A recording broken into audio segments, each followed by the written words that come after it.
Mining మాఫియాతో కోట్లు కొల్లగొట్టిన Namishree mines geology అధికారులు చేసిన దర్యాప్తులో 35,726.25 మెట్రిక్ టన్నుల గ్రావెల్ను అక్రమంగా తవ్వి తరలించిన నిజం బట్టబయలైంది. దీనిపై వీళ్ళు 7,14,525 రూపాయలు సాధారణ సీనియర్ ఫీజుకు 10 రెట్ల పెనాల్టీతో కలిపి మొత్తం మీద వీళ్ళకి 78,59,775 రూపాయలు పెనాల్టీ వేశారండి.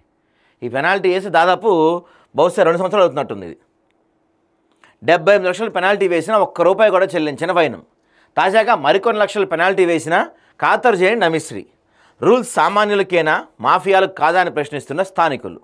ప్రభుత్వం అధికారులు కఠిన చర్యలు తీసుకోకపోతే రేపటికి ఈ ప్రాంతం మరో బాలాపూర్ గ్రావెల్స్ స్కామ్లా మారిపోవటం ఖాయమని స్పష్టం. ప్రభుత్వం చర్యలు తీసుకుంటుందా? ఎందుకంటే ఇక్కడ 78 లక్షలు సుమారుగా అటు ఇటుగా 78 లక్షలు వాళ్ళు కట్టాలి. అక్కడ వాళ్ళు ఏమనుకుంటారంటే 78 లక్షలు ఏం కడతాంలే, 78 లక్షలు కట్టే బదులు అక్కడ ఎవడో ఒకటి అధికారికి ఎంతో కొంత ఇచ్చి మేనేజ్ చేయొచ్చు కదా అని ఉంటుంది. ఇది ఇప్పటిది కాదు, ఈ కేసు తెలుసా 2024లో బయటపడింది. ఇది దాదాపుగా 2024 జూన్లో ఇది బయటపడిన కేసు. ఇది సంవత్సరం దాటిపోతుంది. 78 లక్షలు ఫైన్ వేస్తే ఇంతవరకు ₹1 కట్టలేదు. అదే సామాన్యులు అయితే, పేదవాళ్ళు, మధ్యతరగతి వాళ్ళు అయితే చిన్న చిన్న వాటికి కూడా ముక్కు బిండి వసూలు చేస్తారు. పెద్ద పెద్ద జేసీబీలు, బుల్డోజర్లు వేసుకొస్తారు. ఇలాంటి వాళ్ళు మాత్రం యథేచ్ఛగా ఇప్పుడు ఫైన్ కట్టలేదు, ఓకే, ఫైన్ కట్టకపోగా ఈ రోజుకి ఇప్పటికీ అక్రమంగా తవ్వకాలు జరుగుతూనే ఉన్నాయి. ఆ తవ్వకాలు ఆపలేకపోయారు, ఫైన్లు కట్టించుకోలేకపోయారు. ఇంత అసమర్థ స్థితిలో ఉంది అది కరగడం. ఇంత నిర్లక్ష్యంతో ఉన్నారు. ఏమైందిలే తవ్వుకొని అని ఉంటుంది. ఇప్పుడు 78 లక్షలు ఫైను, 78 లక్షలు వీడు అధికారి ఎవడంతో ఉంటాడో అధికారి దగ్గరికి వెళ్ళి అరే బాబు 78 లక్షలు కట్టాలి, దానికి వెళ్తే అదేదో ఒక 10 లక్షలు నీకు ఇస్తా, దీన్ని సైలెంట్ చేసి ఏం చెప్పుంటాడు వాడు.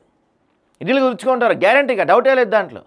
ఈ అధికారులందరూ ఇంతే కదా దాదాపుగా. అసలు ఈ స్టోరీ ఏంటో మీకు ఎక్కడ ఇది జరిగిందని చెప్పే ప్రయత్నం చేస్తా. ఫస్ట్ ఇది మనకి వనస్థలీపురం మన్సూరాబాద్ ప్రాంతంలో అండి.